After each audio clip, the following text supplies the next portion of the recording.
ஓட்டெல்லாம் ஒரு நிமிஷம் சிந்திச்சு அந்த பட்டன் அமுக்கிறதுக்கு முன்னாடி காசு வாங்குகிறோம், அதுக்கு போடலாம், இல்லை நமக்கு நல்லது செய்வாங்க கெட்டது செய்வாங்க என்னுடைய வேட்பாளர் அதுக்காக போடலான்னு சொல்லி யோசிக்காமல் ஒட்டு மொத்தமாக ஒரே சிந்தனையா இந்த திமுக திராவிட கழகத்தினுடைய கூட்டணி கட்சி முதற்கொண்டு நம்ம தூக்கி எறியணும்.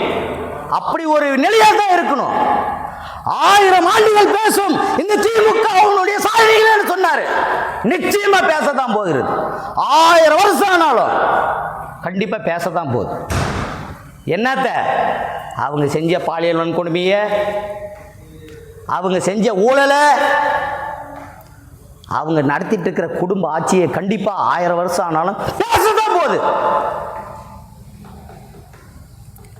ஆனா இந்த தோல்வியும் 1000 வருஷம் பேசத்தான் போகுது. நாம அந்த மாதிரியான முடிவெடுக்க வேண்டிய சூழ்நிலையில் இருக்கு.